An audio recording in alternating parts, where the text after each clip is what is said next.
Oui. avec les pays de l'AES qui ne parlent Oui. pas avec la Côte d'Ivoire. Oui. Est-ce que ce n'est pas une vraie préoccupation? Qu'est-ce qui doit être fait dans ce sens pour qu'on sorte de cette, on va dire, de cette crise absurde? Moi, je pense que cette crise-là, Avec l'AES. entre l'AES et la Côte d'Ivoire, elle est ridicule. Elle est tout simplement...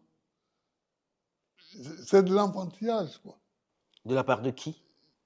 De la part des Ivoiriens, de la part du pouvoir ivoirien. Et c'est parce que ce n'est même pas son combat. C'est le combat d'autrui. C'est le combat de pays étrangers que la Côte d'Ivoire prend sur son dos.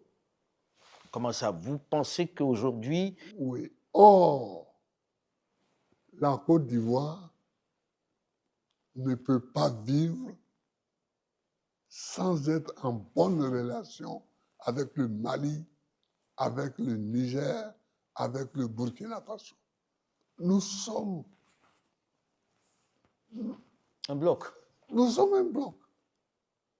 Nous sommes un bloc. Et je ne comprends pas. C'est-à-dire, il y a le Niger, le Mali, le Burkina Faso, le Ghana, le Togo, le Bénin, le Libéria, la Guinée, la Sierra Leone. Voilà. Bon, le Sénégal aussi, même s'il est un peu loin. Mais voilà des pays qui forment un tout. Quand on y ajoute le Nigeria,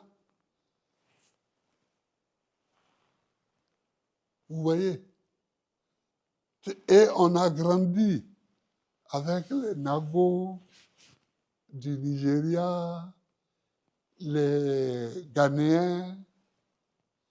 Mais en même temps, Président, quand vous parlez de ce bloc, Voilà. si vous permettez, quand vous parlez de ce bloc, Oui. aujourd'hui, il y a l'AES. D'un côté, il y a la Côte d'Ivoire qui est l'un des principaux partenaires de cet AES-là au départ. Oui. Pensez-vous qu'on fait le nécessaire pour que tout soit réconcilié? Que feriez-vous aujourd'hui? Moi, je ferais. Si je suis au pouvoir, si j'étais au pouvoir, en 2 semaines, un mois, on rétablirait les bases